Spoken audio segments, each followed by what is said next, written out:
Today, we are diving deep into antimatter. And look, I know it sounds like something straight out of science fiction, but it is very, very real. And to really get our heads around it, we have to start with a question that feels like it breaks one of the most basic rules of the universe. So, let me just ask you straight up. Can a particle travel backward in time? And I don't mean in a movie with a souped-up DeLorean. I mean in the real, physical world we all live in. Your gut instinct, my gut instinct, is to say, no way, time only moves forward. But well, the universe is a whole lot stranger than we give it credit for. Because believe it or not, the answer from physics is a resounding yes. And this isn't just a theory or some clever math on a blackboard, it is a real, measurable phenomenon. Something that we have to account for because it's a fundamental part of how reality actually works. Okay, so how on earth does this work? Just picture an electron, minding its own business, moving forward through time like the rest of us. But in the weird world of quantum mechanics, it can do something absolutely bizarre. It can spit out a photon of light, and for just a moment, its path literally reverses. It travels backward in time. Then it absorbs another photon, flips around again, and continues its journey forward. Now, this isn't just a fun what if. The legendary physicist Richard Feynman showed that this strange little time-traveling path is a real possibility that we have to include in our calculations to get the right answers. So here's the kicker. What do we, as observers stuck moving forward in time, actually see when an electron does this little U-turn? Well, we see a particle that looks and feels exactly like an electron. Same mass, everything, but with one critical difference. Because it's moving against our flow of time, its electrical charge looks flipped to us. It appears positive, and that particle has a name, the positron. The positron is antimatter. It's not a different particle, it's just an electron going the wrong way on a one-way street. And, this whole idea wasn't just pulled out of thin air. It has a fascinating history. Back in 1928, a physicist named Paul Dirac was working on his equations, and the math just kept spitting out this weird prediction, a particle that was identical to an electron, but with a positive charge. He predicted it before anyone had ever seen it, just based on the math. And then just 4 years later, Carl Anderson was studying cosmic rays, and wham, there it was. He found it. The math was right all along. And now we know this is a universal rule. For every particle out there, there's an antiparticle. Okay, so this brings us to a really common question, and honestly, a pretty big misconception. If a positron is just an electron with a positive charge, does anti just mean opposite charge? I mean, it seems simple enough, right? But the real story is so much deeper and way more interesting. Yeah, the biggest idea people get wrong about antimatter is that anti is just code for opposite charge. But to really get it, we need a rule that works for all particles, even the ones that don't have any charge at all. And this is where we find the real test. Let's take a neutron. It's neutral, right? No electric charge. So what makes an antineutron anti? Well, if you smash two regular neutrons together, you just get two neutrons. Nothing special. But if you bring a neutron and an antineutron together, poof! They annihilate each other, disappearing in a flash of pure energy. That is the true defining feature of antimatter. Like Feynman said, the single most important thing to know is that a particle and its antiparticle can come together and annihilate, releasing their entire mass as energy. That's the one rule that matters most. And when we say energy, we mean an unbelievable amount of it. Annihilation is, hands down, the most efficient way to turn mass into energy in the entire universe. It's a perfect, real-world demonstration of Einstein's famous equation E equals mc squared. Every last bit of mass from both particles gets converted. So matter and antimatter, they're defined by this annihilation dance. For decades, everyone just assumed they were perfect mirror images of each other in every way.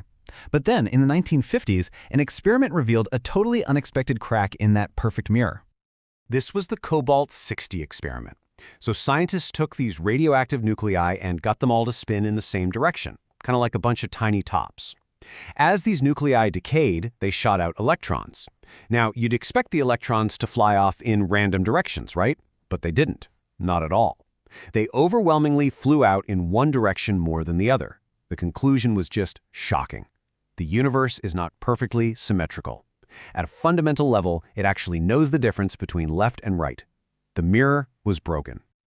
I mean, this discovery sent shockwaves through the world of physics. If simple mirror symmetry was broken, then what were the real rules of the game? Physicists everywhere started hunting for a deeper, more hidden kind of symmetry that could explain what was going on. And guess what? They found one.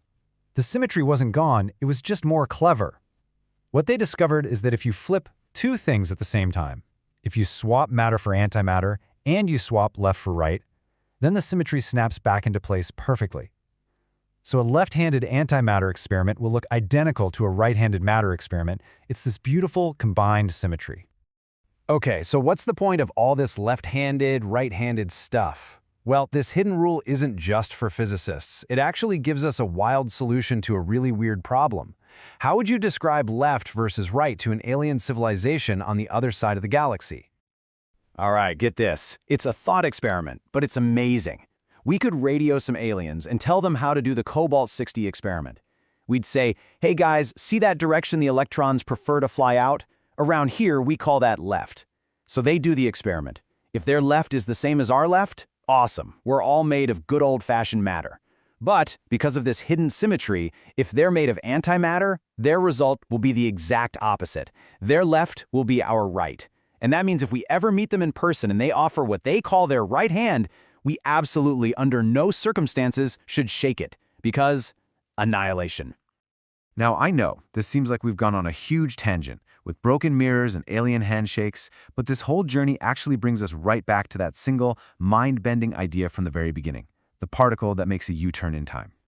Because it turns out that one strange concept doesn't just tell us what a positron is. It gives us the most elegant, the most beautiful explanation for the acts of creation and annihilation themselves. It totally reframes how we see everything. Think about it.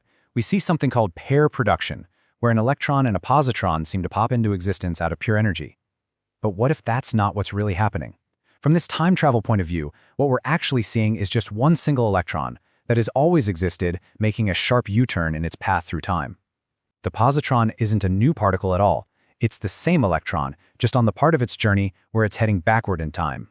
And the exact same thing is true for annihilation.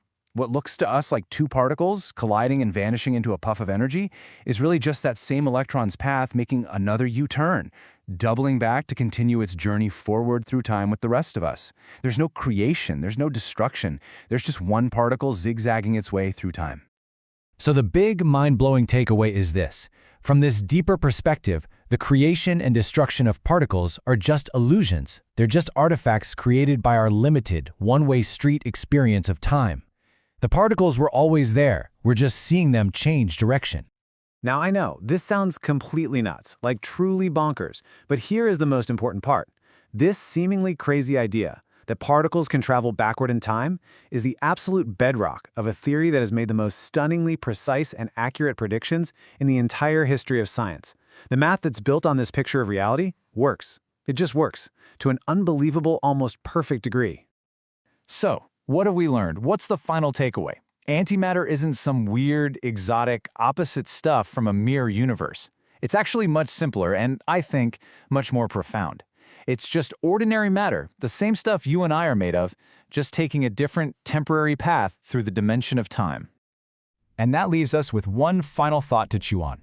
If something as fundamental as the birth and death of particles is actually an illusion, just a trick of our perspective, what other illusions are we living in? What else about our reality is not what it seems? Thank you for watching my video. Please subscribe my channel.